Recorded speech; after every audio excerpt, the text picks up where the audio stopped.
ഇന്നത്തെ വീഡിയോയിൽ നമുക്ക് ഒരുമിച്ച് വിഷൻ ബോർഡും ഗോൾസും സെറ്റ് ചെയ്യാം. അപ്പോൾ ആദ്യം തന്നെ ഒരു ബുക്ക് എടുത്തിട്ടുണ്ട്. ഇതിലാണ് നമ്മൾ ഗോൾസ് സെറ്റ് ചെയ്യാൻ പോകുന്നത്. അപ്പോൾ ഗോൾസ് സെറ്റ് ചെയ്യാൻ വേണ്ടിയിട്ട് RP സിസ്റ്റം എന്ന് പറഞ്ഞിട്ടുള്ള ഒരു സിസ്റ്റമാണ് ഞാൻ ഫോളോ ചെയ്യുന്നത്. ഇത് ഞാൻ കഴിഞ്ഞ വർഷം ചെയ്തിട്ടുള്ള ഈ സിസ്റ്റം വെച്ച് ചെയ്തിട്ടുള്ള ഗോൾസ് സെറ്റ് ചെയ്തിട്ടുള്ള ബുക്കാണ്. ഈ വർഷം ഒരു പുതിയ ബുക്ക് തന്നെ സ്റ്റാർട്ട് ചെയ്യാൻ വിചാരിച്ചു.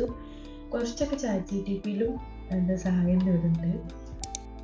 അപ്പോൾ ആദ്യം തന്നെ RPE സിസ്റ്റം എന്താണെന്ന് പറഞ്ഞുതരാം.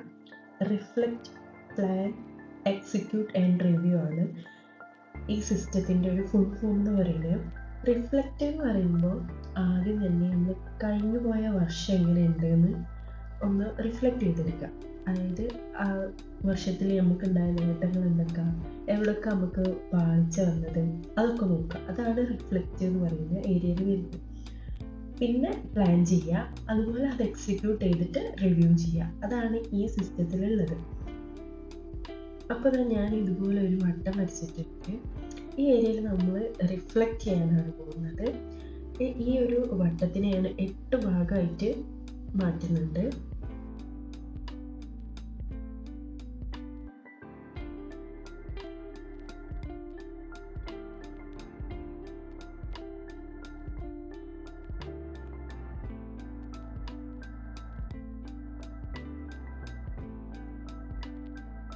ഇനിയിപ്പോൾ നമുക്ക് ലൈഫിൽ ഇമ്പ്രൂവ്മെൻ്റ് വേണ്ടി, അല്ലെങ്കിൽ നമുക്ക് മൊത്തത്തിലുള്ള ലൈഫിലുള്ള ഏരിയാസ് ഇതിലേക്ക് എഴുതി വെക്കുകയാണ്. ഇപ്പോൾ physical health, mental health, relationship, career, പിന്നെ finance, personal growth, spiritual health, പിന്നെ ലേഷ്യർ ടൈം, അതേപോലെ തന്നെ സോഷ്യൽ റിലേഷനും ഞാൻ ആ ലേഷ്യർ ടൈമിൻ്റെ കൂടെ തന്നെയാണ് എഴുതി കൊടുക്കുന്നത് കേട്ടോ. അപ്പം ഇങ്ങനെ എഴുതി വെക്കുന്നുണ്ട്.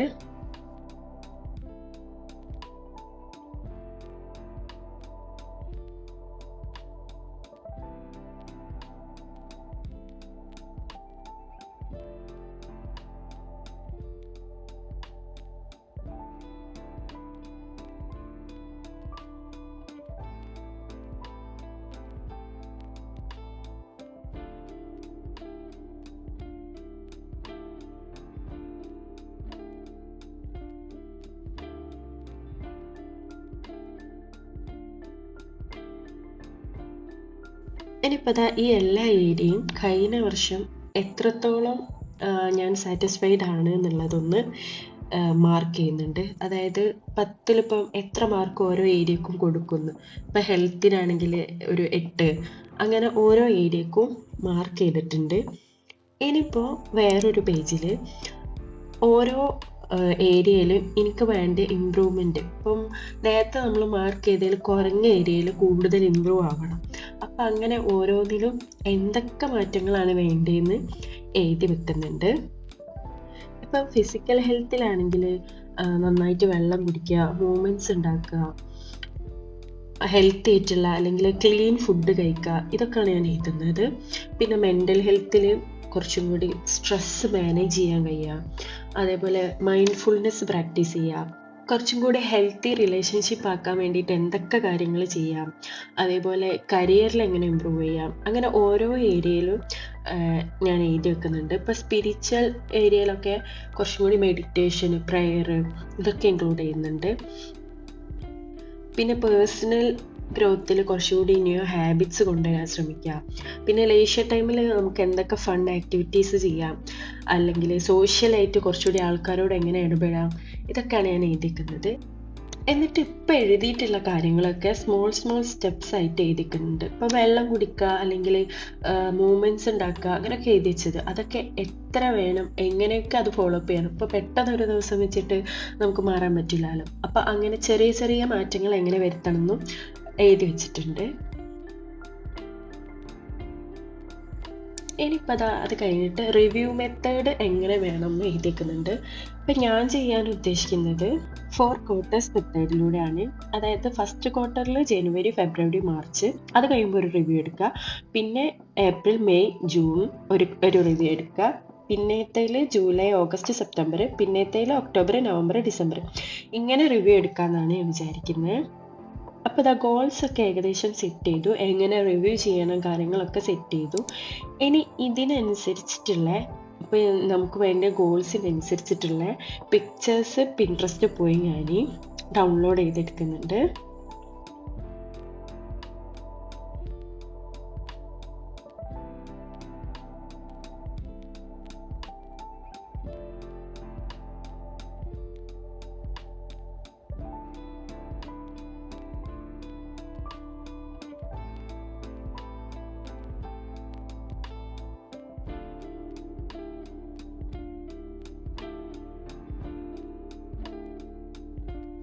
അതുപോലെ തന്നെ ഇമ്പോർട്ടൻ്റ് ആയിട്ടുള്ളൊരു കാര്യമാണ് നമുക്കൊരു വർഷത്തേക്ക് വേണ്ടിയിട്ടൊരു കീവേഡ് സെറ്റ് ചെയ്യാന്നുള്ളത്. അതും ആക്ച്വലി നമ്മൾ നേരത്തെ എഴുതിയ ബുക്കിൽ എഴുതി വെക്കണമായിരുന്നു, ഞാൻ ആ വിട്ടുപോയി. പിന്നെ ഞാൻ ഇതിൽ പിൻട്രസ്റ്റിൽ നിന്ന് ആ ഒരു വേർഡ് സെലക്ട് ചെയ്യുന്നുണ്ട്. ഞാൻ യൂസ് ചെയ്യുന്നത് കൺസിസ്റ്റൻസി എന്ന് പറഞ്ഞിട്ടുള്ള വേർഡാണ്. ഏത് വേർഡ് വേണമെങ്കിലും ആവാം, നമ്മളുടെ ഈ ഒരു വിഷൻ ബോർഡിൽ സെറ്റ് ചെയ്യുന്ന കാര്യങ്ങളൊക്കെ ചെയ്യാൻ വേണ്ടിയിട്ട് നമ്മൾ ഓർമ്മിപ്പിക്കുന്ന ഒരു കാര്യം പോലെ ആവണം. അല്ലെങ്കിൽ ഈ എയർ ഫുള്ള് നമ്മൾ മുറുകെ പിടിക്കുന്ന ഒരു കാര്യം അതായിരിക്കണം, ആ ഒരു വേർഡായിരിക്കണം നമ്മൾ അതിൽ നിന്ന് സെലക്ട് ചെയ്യുന്നത്. ഇനിയിപ്പോൾ അതാ ഞാൻ ഡൗൺലോഡ് ചെയ്ത് വെച്ച പിക്ചേഴ്സൊക്കെ ക്യാൻവയിൽ അറേഞ്ച് ചെയ്ത് കൊടുക്കുന്നുണ്ട്. എന്നിട്ട് PDF പ്രിൻ്റബിളായിട്ട് ഡൗൺലോഡ് ചെയ്യുന്നുണ്ട്.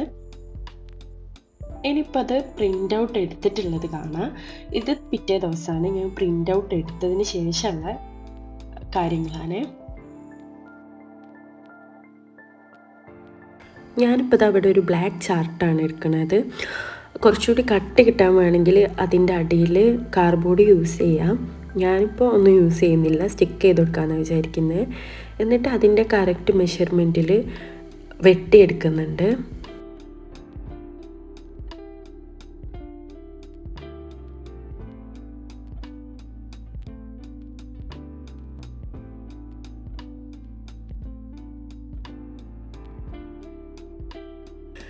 ഇനിയിപ്പോൾ ഇതൊന്നും ഇങ്ങനെ വെച്ച് നോക്കുന്നുണ്ട്. ആദ്യം ഞാൻ വിചാരിച്ചു ഫുള്ള് കട്ട് ചെയ്തിട്ട് ഒട്ടിച്ചു കൊടുക്കാമെന്ന്. പിന്നെ ഞാൻ വിചാരിച്ചു ഈ സെൻറ്റർ പോർഷനിലുള്ള വൈറ്റ് ബോർഡർ മാത്രം ഒന്ന് വെട്ടിയിട്ട് ജോയിൻ ചെയ്ത് ഒട്ടിച്ചു കൊടുക്കാമെന്ന്. അപ്പോൾ ഞാൻ അങ്ങനെയാണ് ചെയ്യുന്നത്.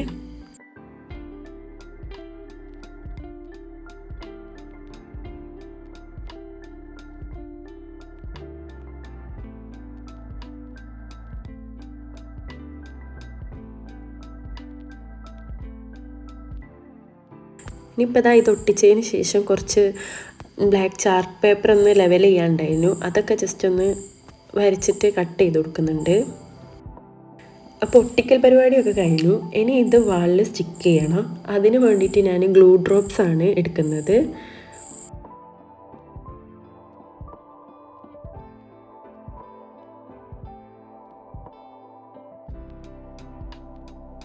അപ്പോൾ ഇത് ഹാങ് ചെയ്തിട്ടുണ്ട്. ഇനി ക്ലീനിങ് ചെയ്യുന്നുണ്ട്. അപ്പോൾ ഇതുപോലെയാണ് ഫൈനൽ ഔട്ട്പുട്ട് ഉണ്ടായിരുന്നത്. നിങ്ങൾക്ക് വീഡിയോ ഇഷ്ടമായിട്ടുണ്ടെങ്കിൽ ലൈക്ക് ചെയ്യാനും സബ്സ്ക്രൈബ് ചെയ്യാനും മറക്കരുത്. ഇനി അടുത്ത ഒരു വീഡിയോയിൽ കാണാം. ബൈ.